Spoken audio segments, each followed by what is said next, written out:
मित्रों नमस्कार। आज हम कहानी का स्वरूप और उसके तत्व पर विचार करेंगे। पिछले वीडियो में हमने देखा था उपन्यास का स्वरूप और उसके तत्व। ठीक उसी तरह से आज हम देखेंगे कहानी का स्वरूप और कहानी के तत्व। कहानी जो है ये मनुष्य के जीवन के किसी एक अंश को चित्रित करने वाली एक गद्यात्मक कथा है। ठीक है, समझ गए कि मनुष्य के जीवन के किसी एक अंग की एक कथा है, एक अंश है जीवन का पूर्ण चित्रण इसमें नहीं होता। बहुत छोटी होती है, 5-10 पन्नों में यह मात्र लिखी जाती है। और सबसे विशेषता क्या है कि यह कम पन्नों में लिखी जाती है, यह छोटी होती है। यही कारण है कि कहानी ये बहुत लोकप्रिय विधा है। हिंदी, मराठी, अंग्रेजी और सभी भाषाओं में, जितने भी भाषाएं हैं उन भाषाओं में सबसे लोकप्रिय विधा अगर कोई होगी तो वो कहानी है। जीवन के किसी एक पक्ष का कल्पना प्रधान, हृदय स्पर्शी, सुरुचिपूर्ण वर्णन जहां होता है उसे हम क्या कहेंगे? कहानी कहेंगे। महाकवि रविंद्रनाथ टैगोर जी ने कहा था कि नदी जैसे जलस्रोत की धार है, नदी जैसे जलस्रोत की धार है वैसे ही कहानी साहित्य की जलस्रोत धार है। प्रेमचंद ने कहा था, कहानी ऐसी रचना है जिसमें जीवन के किसी एक अंग या किसी एक मनोभाव को प्रदर्शित करना लेखक का उद्देश्य होता है। उसे उसके चरित्र, शैली तथा कथा विन्यास सभी उसी एक भाव को पुष्ट करने के लिए होते हैं। समझ गया? तो इस तरह से प्रेमचंद जी ने भी कहानी का गुणगान किया, रविंद्रनाथ ठाकुर ने भी किया, और हम सब, आपने भी 5वीं से लेकर आज तक काफी कथाएं, आपने भी कहानियां भी आपने पढ़ी होगी और वो रोचक होती है। प्रेमचंद जी की सभी कहानियां हमें अच्छी लगती है। इसका कारण यह है कि वो छोटी छोटी बातों को, छोटे छोटे अंश को वो सिर्फ उठाते हैं और हमारे सामने उसे रख देते हैं। तो हमें वो रोचकता और वो आनंद, वो मनोरंजन जो है हमारा होता है। इसलिए हम लोग क्या है कि उन कहानियों को बहुत अच्छा मानते हैं। उपन्यास की तरह कहानियां भी घटना प्रधान होती है, चरित्र प्रधान होती है, वातावरण प्रधान होती है और भाव प्रधान भी होती है। उपन्यास भी घटना प्रधान होते हैं, चरित्र प्रधान होते हैं, वातावरण प्रधान होते हैं, भाव प्रधान होते हैं। लेकिन कहानी में क्या है कि वो एक सीमित दायरे में लिखी जाती है, किसी एक अंग या किसी विशिष्ट व्यक्तित्व को लेकर वह लिखी जाती है, व्यक्तित्व के किसी एक अंश को लेकर लिखी जाती है। इसलिए वो ज्यादा रोचक होती है और उससे हमें ज्यादा आनंद मिलता है। तो ये जो कहानी है, इसके जो तत्व है वो लगभग उपन्यास के ही सारे के सारे तत्व इसमें भी होते हैं। इसके जो प्रमुख तत्व है वो भी 6 माने जाते हैं। कथा वस्तु, पात्र चरित्र चित्रण, देशकाल वातावरण, कथोपकथन, संवाद, शैली और उद्देश्य एक जैसे ही उसका है। तो इसका जो कथा वस्तु है यह क्या है कि छोटी छोटी सी कथा होती है, किसी मनुष्य के जीवन के किसी एक व्यक्तित्व के अंश की या जीवन के किसी एक अंग की। जैसे कि मनुष्य जीवन में कई तरह के त्योहार हम लोग मनाते हैं, लेकिन किसी एक दिन के रक्षाबंधन, किसी एक वर्ष का रक्षाबंधन पर हम कहानी लिख सकते हैं, किसी एक होली को ध्यान में रखकर हम कहानी लिख सकते हैं, किसी एक दिवाली को लेकर हम कहानी रख सकते हैं। जैसे अब कोरोना का एक महामारी का काल है, तो इस पर 2020 में जो घटित हुआ, जो हमारे बेचारे गरीब मजदूर जो थे यूपी बिहार से जो आए हुए थे, उनको जाने के लिए गाड़ियां तक नहीं थी, तो वो पैदल चली गई, उस पर एक कहानी बन सकती है। वो एक सीमित होगी ना किसी एक व्यक्ति की। वो 10-15 दिन जो भी वो पैदल चला है और उसमें उसके क्या क्या हालात हुए, उसको खाने को ना मिला, पीने को नहीं मिला, पाँव में उसके फोड़े आ गए, वो फट गए और उसको कोई गोलियां नहीं मिली, औषधियां नहीं मिली, और वो किस तरह से बीमार हुआ, कुछ लोग अपनी माँ को अपने कंधे पर उठाकर ले गए।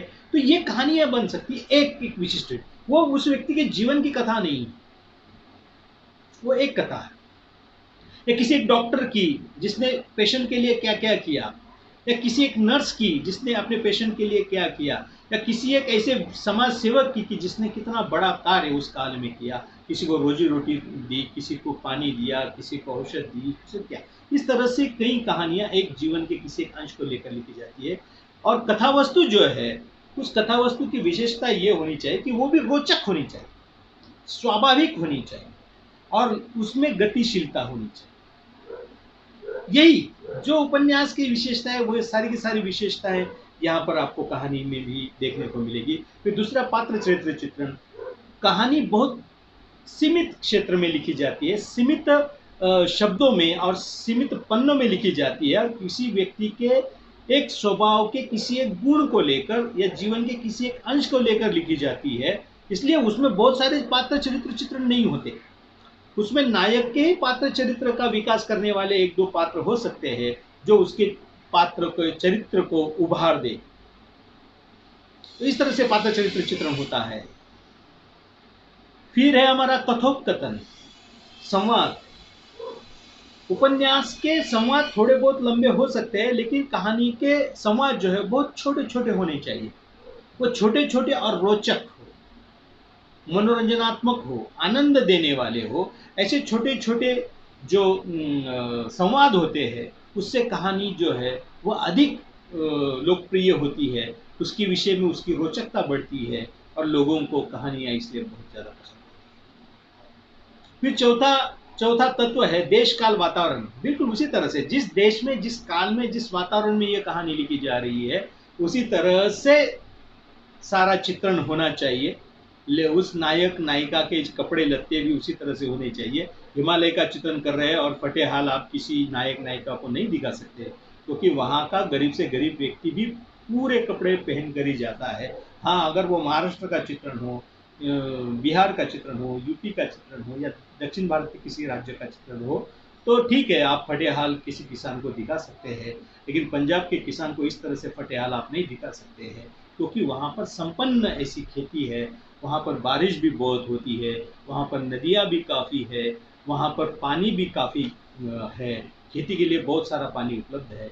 वहाँ के किसानों को हम इस तरह से नहीं दिखा सकते।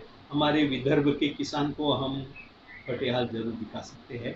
तो देशकाल वातावरण के अनुसार लेखक जो है वो नायक और नायिकाओं के पहराव और वो सारी बातों को वो ध्यान में रखता है। संवाद भी उसी तरह से वो लिखता है। फिर है देशकाल वातावरण, उसके बाद है शैली। शैली जो है वो भी वही रोचक शैली होनी चाहिए, गतिशीलता उसमें होनी चाहिए, स्वाभाविक होनी चाहिए। उसकी शैली इस तरह होनी चाहिए कि पढ़ने वाले पाठक को ऐसा ना लगे कि उसको जानबूझकर कठिन शब्दों का प्रयोग उसमें नहीं किया जाना चाहिए। बिल्कुल सरल सादी स्वाभाविक और वास्तविकता के पास कहानी को ले जाना चाहिए लेखक को। तब चल के उस पाठक को ऐसा लगे कि ये मेरे इर्द गिर्द की कहानी, ये मेरी कहानी है, मैंने ऐसा पात्र देखा है, मैंने इस तरह से झगड़ते हुए लोगों को देखा है, मैंने इस तरह से तरसते हुए लोगों को देखा है, मैंने इस तरह प्यार करते लोगों को देखा है, मैंने इस तरह विरह सहते लोगों को देखा है। जो भी भाव उस कहानी का होगा, उस कहानी के भावानुरूप रोचक और मनोरंजनात्मक शैली में वो कहानी लिखी जानी चाहिए। और फिर है अंतिम जो है वो उद्देश्य। बिल्कुल पाठक जो है उसके हृदय में आनंद की उपलब्धि करवा देना, पाठक को सोचने के लिए मजबूर कर देना, पाठक को समाज से जोड़ना, ये कई इसके उद्देश्य जो है हम मान सकते हैं। लेकिन मूल जो उद्देश्य है इसका, मनोरंजन ही कहानी और उपन्यास का मूल उद्देश्य होता है। ठीक है दोस्तों, तो इस तरह से कहानी का स्वरूप और कहानी के विषय तत्व हमने अभी देखे। अब जो है चलते चलते इसी में ही हम लोग उपन्यास और कहानी की तुलना वो भी हम जोड़ लेते हैं।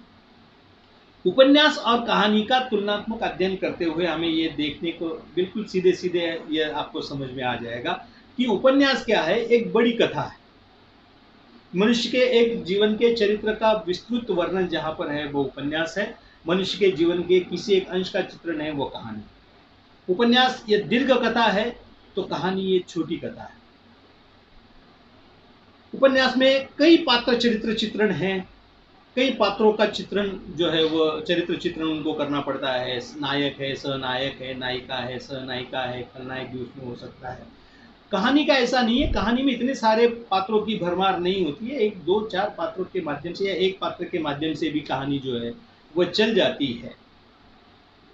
देश काल वातावरण दोनों में एक जैसा है, दोनों को एक वातावरण में देखना पड़ता है। संवाद लेखन में जो कथोपकथन है उसके अनुसार अगर हम देखें तो उपन्यास का संवाद थोड़ा, वैसे वो भी छोटे छोटे संवाद उनके होते हैं, लेकिन एक बार एक नायक के दो चार संवाद हो तो ठीक है, लेकिन कहानी में बहुत बड़े लंबे संवाद नहीं होते, छोटे छोटे संवाद, रोचक संवाद, मनोरंजनात्मक और लयात्मक संवाद जो है वो उपन्यास में भी होते हैं, कहानी में भी उसका ज्यादातर ध्यान दिया जाता है।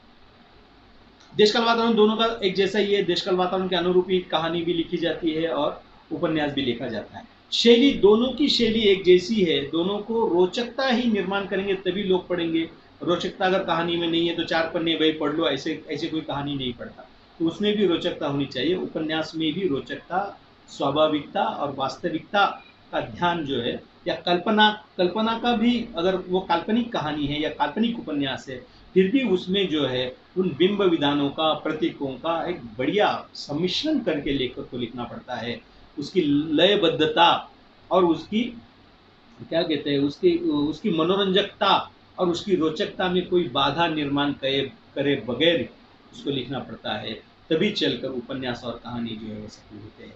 उद्देश्य की दृष्टि से अगर हम देखें तो दोनों के उद्देश्य जो है वह समान है, दोनों पाठकों को आनंद देना चाहते हैं, उसको उसका मनोरंजन करना चाहते हैं, उसको आह्लादित करना चाहते हैं, उसके हृदय के आवेगों के, उनके हृदय में जो भाव जन्म ले रहे हैं उनको जन्म देना चाहते हैं, उनको अभिव्यक्त करने के लिए वो प्रवृत्त करना चाहते हैं। यही कहानी और उपन्यास की विशेषताएं तत्व होते हैं, और यही उपन्यास और कहानी की तुलना तुलना अगर हम करें तो दोनों में हमें ये विशेषताएं, विशेषतः हम दोनों में ये फर्क या अंतर कर सकते हैं। ठीक है मित्रों, अगर कोई अड़चन है तो आप इस वीडियो के नीचे कमेंट बॉक्स में आप अपने प्रश्न डाल सकते हैं, या ग्रुप पर भी आप अपने प्रश्न डाल सकते हैं।